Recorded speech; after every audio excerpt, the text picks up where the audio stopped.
It's funny. I used to drink a truck ton, and it's like 2 in the morning. I can't sleep, and so of course I'm completely sober now. But of course I think about how 2 in the morning wasn't no big thing, because when you're drinking, you kind of don't really want to wind down until about 3 in the morning. And that's kind of when you pass out and hope to God your alarm wakes you up in time to get to work.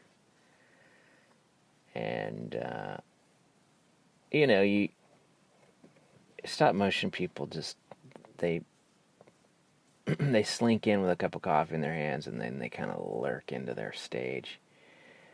And that oftentimes for me was the place where I would sort of recover from some of my more wicked hangovers.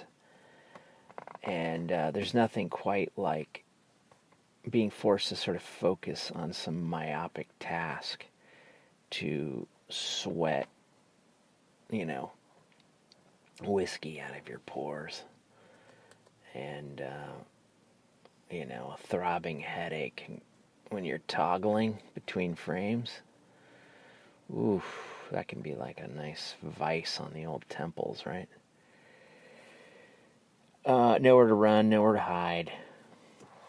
But sure enough, come, 6:37, 8 p.m., ooh, you don't feel so bad.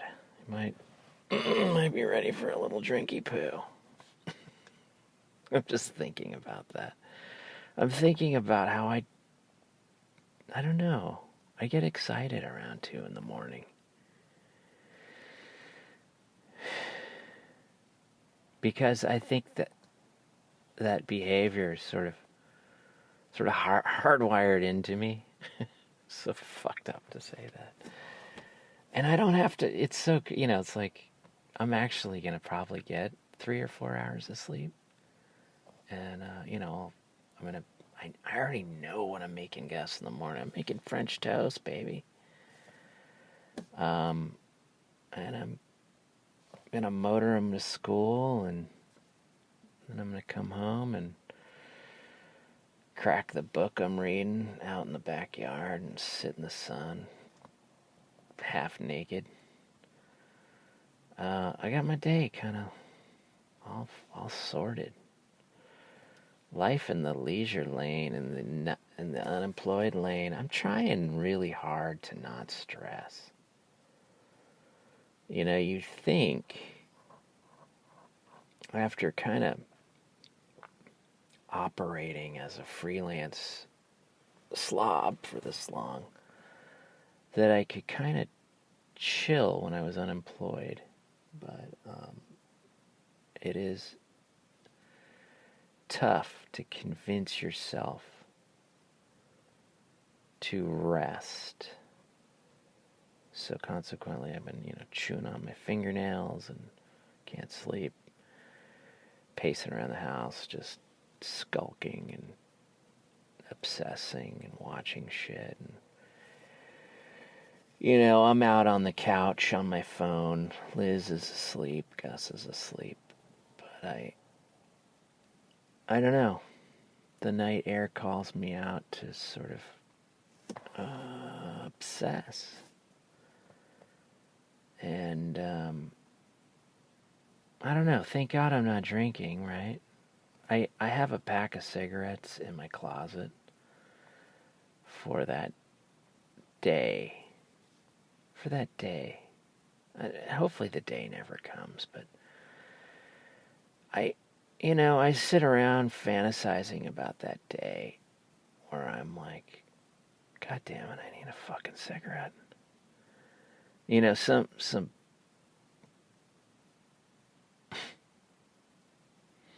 defining moment.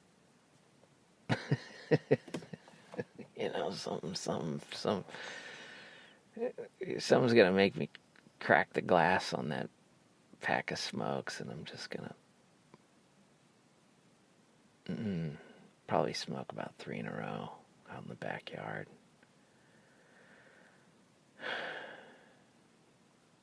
And just...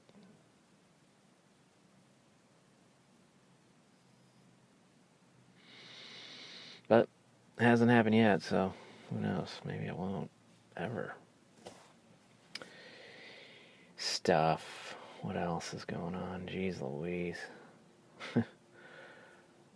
Our landlord just wrote me an email and said they want to sell the house.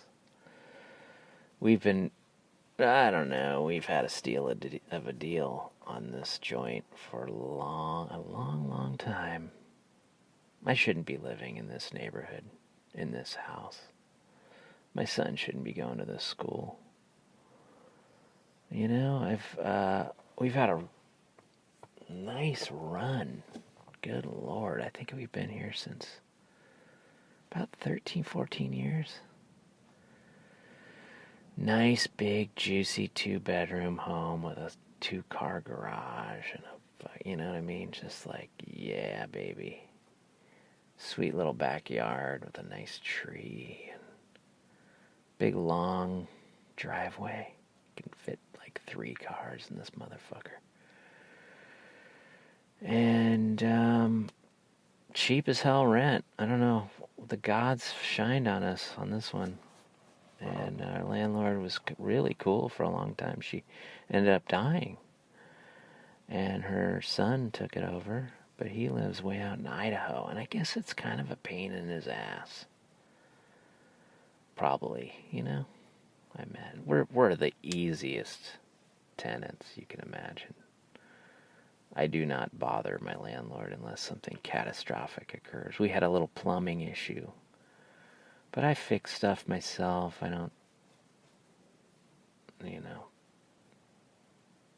What do they call it? Look at a prize horse in the mug or whatever. I don't take it for granted. And we sort of roll with the punches here because, you know, why be the squeaky wheel when you can be the, you know, fart in the wind? It's been a nice decade and a half, let me just say that. But the party could be coming to an end here. And that always makes me a little nervous and anxious because change, you know? Change can be stressful. But it can really, really breathe some fresh life into your lungs. I do like a challenge. Got some irons in the fire right now. I'm trying to cook something big up. Yeah. Oh my God, I've been writing up a storm.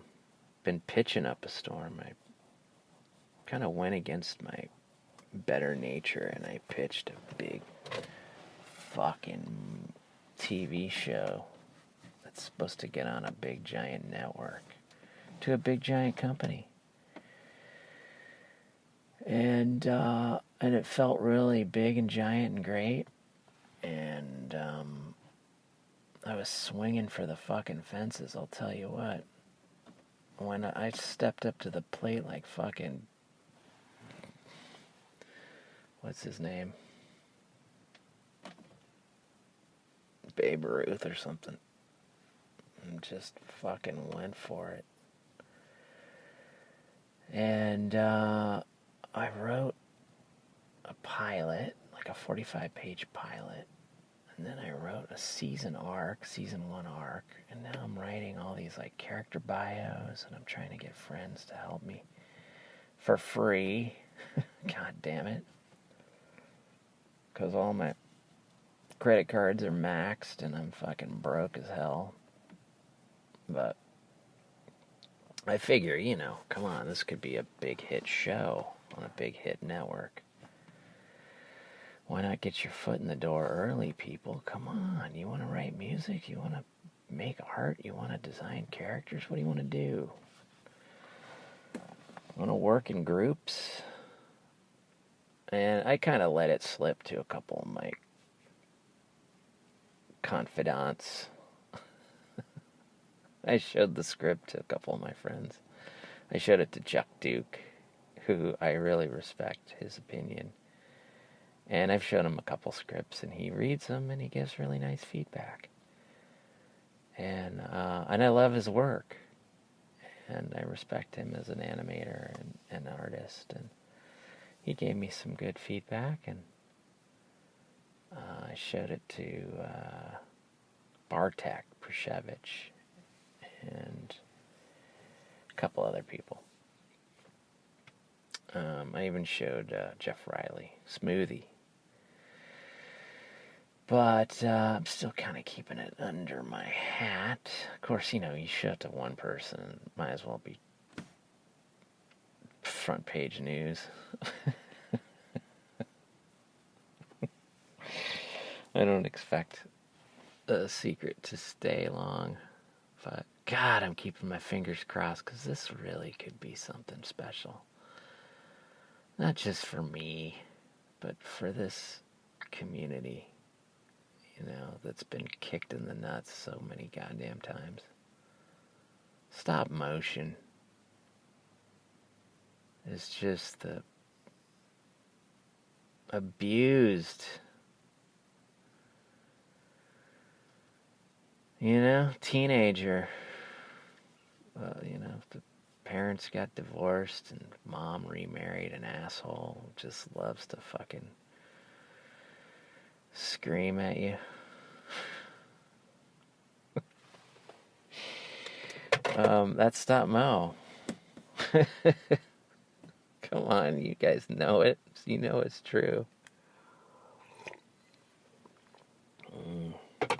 But wouldn't have it any other way.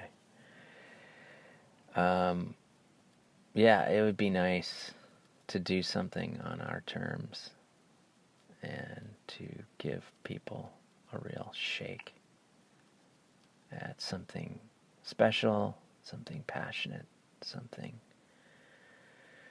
high caliber, share the wealth a little and I have a vision for a system of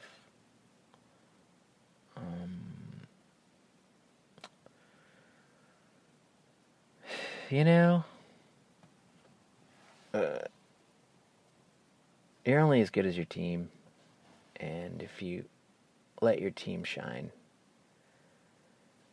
then they can personalize the journey, and what you end up getting is a lot of different flavors in the gumbo, and it's not just an ego-driven, midlife identity crisis on wheels. It's a family affair. It's a community.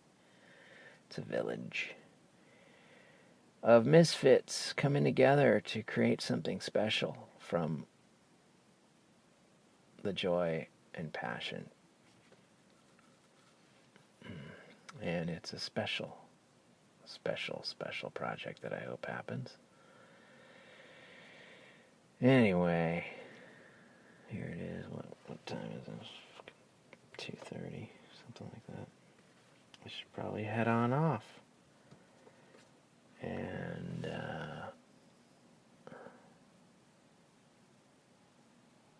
try to slip at least one good dream in before making a little French à la tour, as my grandfather used to say. French toast. My grandfather was a chef in the Korean War on a big boat, and he used to make French toast, and he would go, oh God, what would he would sing a song. It's just slipping out of my mind right now.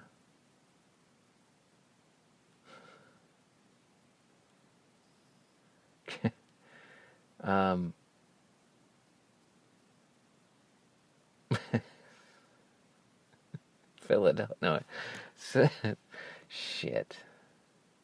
Hot cakes and hot. Ay. This is sad.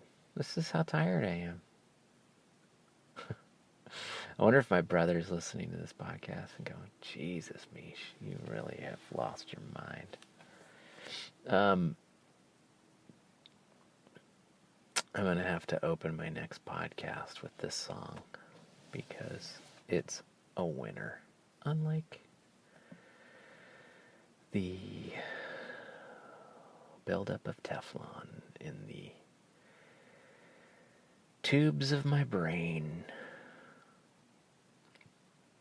You know, it would have been nice if America cared a little bit more about the delicate brain tissue of its citizens, especially around the pineal gland.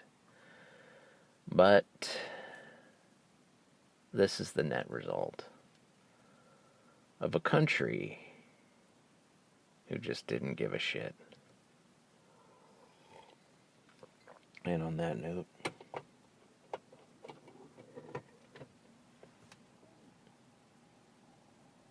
peace and love.